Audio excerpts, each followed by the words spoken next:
1979년 11.6 때 박정희 대통령께서 김재규의 총탄에 맞아 돌아가시면서도 돌아가시는 그 순간에도 나는 괜찮다. 내 걱정은 하지 마라. 이 말 한마디. 정말 이분은 대단하신 분입니다. 죽음 앞에서도 이렇게 당당할 수 있다는 것은 정말 이렇게 용기 있는 지도자를 만났기 때문에 우리는 지금 이 혜택을 누리고 있는 겁니다. 이분이 돌아가시고 청와대 화장실 변기 물통 뚜껑을 열어보니 벽돌 한 장이 들어있더랍니다. 참 눈물 나는 이야기 아닙니까? 그 건자에 앉아 계시면서도 자원이 부족한 대한민국에 물 한 방울이라도 아껴보겠다는 심정으로 그 변기통에 벽돌 한 장 손수 넣어서 그렇게 알뜰살뜰 정말 보내신 분 아닙니까? 보통 같으면 18년간 집권을 했으면 금은 보화가 넘쳐나야 될 건데 그분이 돌아가시고 남은 것은 변기통 안에 벽돌 한 장입니다. 정말 대단하신 분입니다. 우리는 이 분의 은공을 모르면은 정말 후한무치한 겁니다. 우리가 어렸을 적만 하더라도 얼마나 힘든 세상이었습니까? 저희가 학교 다닐 때는 교실이 모자라서 1부, 2부 수업도 나누어서 했습니다. 그리고 중고등학교 다닐 적에는 학교에 가면은 도시락을 못 사오는 학생들도 많았습니다. 그리고 한 반에 지금처럼 20, 30명이 아니고 60명, 70명이었습니다. 그런 어려운 시절에 한번 잘 살아보자고 전 국민을 설득하고 노력하고 본인이 솔선수범하여서 대한민국이 지금 여기까지 온 것 아닙니까? 박근혜 대통령 같은 경우에는 서강대 전자공학과를 나왔습니다. 사실 여자가 공대를 가는 경우는 그 시절에는 극히 드문 일이었습니다. 제가 생각하기에는 그 부분은 아버지 박정희 대통령의 의중이 많이 작용하지 않았나 하는 그런 생각도 듭니다. 이분께서는 이 헐벗고 아무 자원도 없는 대한민국이 살아날 수 있는 길은 과학밖에 없다는 신념으로 카이스트를 만들지 않았습니까? 그래서 딸이지만은 공대를 보냈지 않나 하는 이런 생각도 듭니다.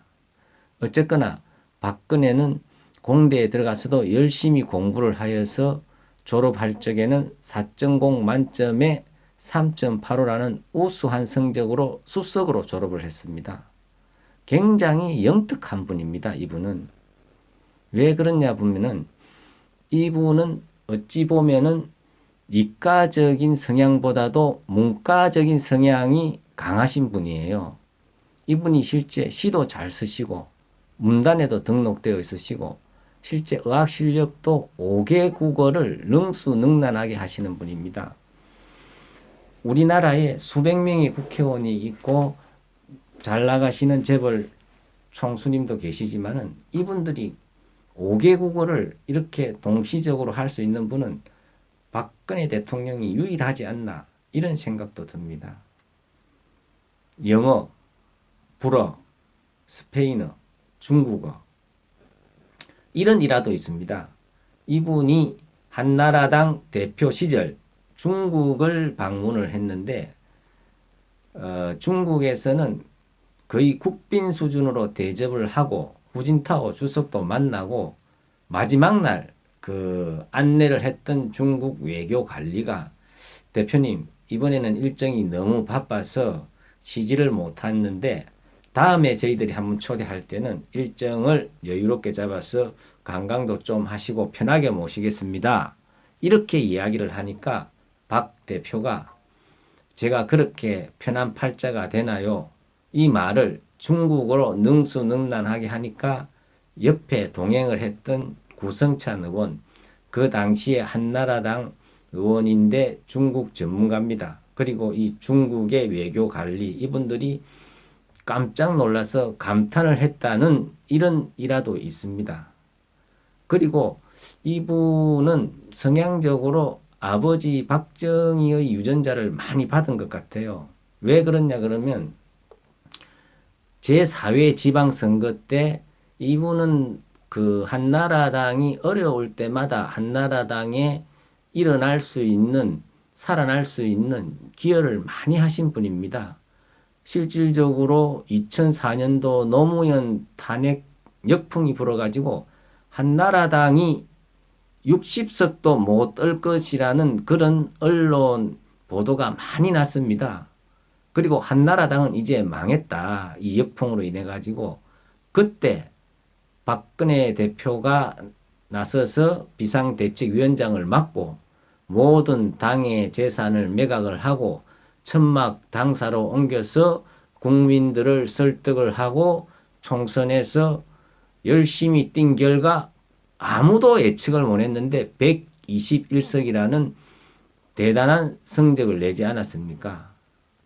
그리고 그 지방선거 때도 오세훈 시장의 그 뭡니까 지원 도와주는 연설을 갖다가 개한한테 카타칼 테러를 당해가지고 목숨이 끊어질 수 있는 그런 위험한 순간까지 갔지 않습니까? 그리고 대수술을 마치고 일어나서 첫 마디가 대전은요. 정말 이거 피는 속일 수 없는 것 같아요. 박정희 대통령께서 부하의 총에 맞아가지고 돌아가는 그 순간에도 나는 괜찮다는 이 말과 박근혜 대통령이 목숨을 잃을 뻔한 그런 테러를 당하고 일어났어도 대전 선거가 걱정이 되어서 바로 나온 게 대전은요 아닙니까?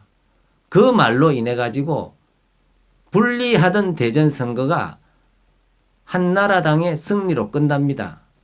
그래서 그 당시에 전라도, 제주도를 제외한 모든 강력단체장 선거에서 한나라당이 압승을 하게 됩니다.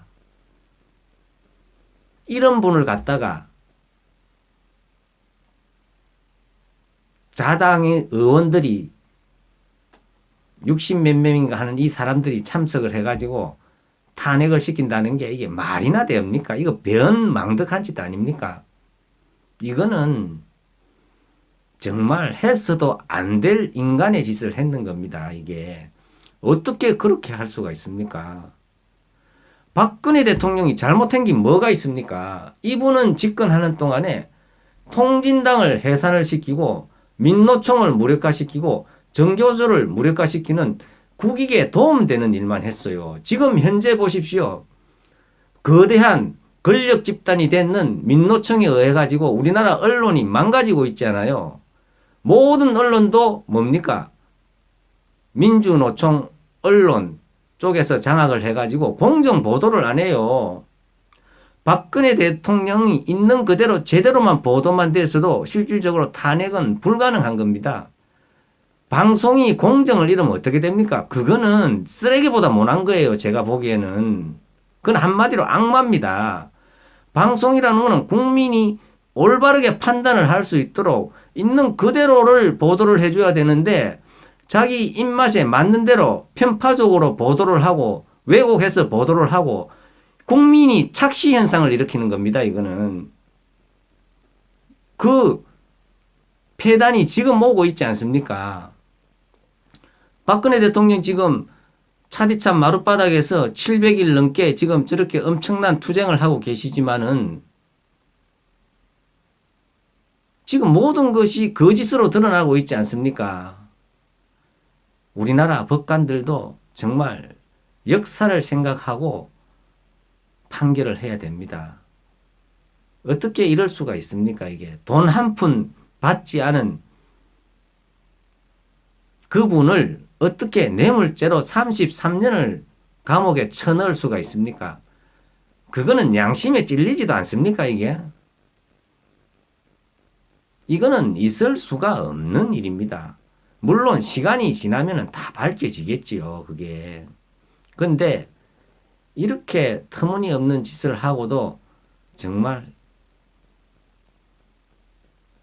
대한민국 언론, 법원, 검찰 정신 차려야 합니다.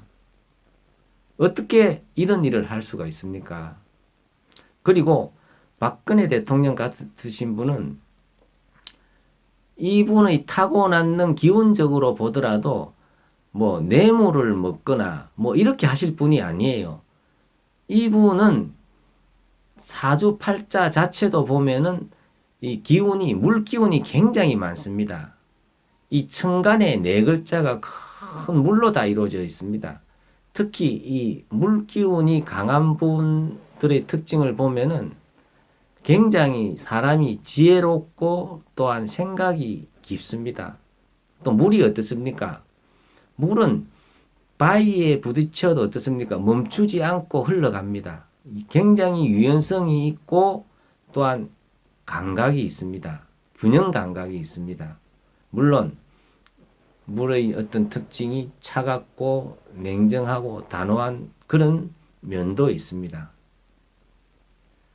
정말 우리 국민들은 이분에 대해 가지고 다시 한번 우리가 생각을 해야 되고 이 법원, 언론이 잘못 가고 있는 것을 이 국민의 힘으로 이제는 바로 잡을 수밖에 없다. 이런 생각이 듭니다. 감사합니다.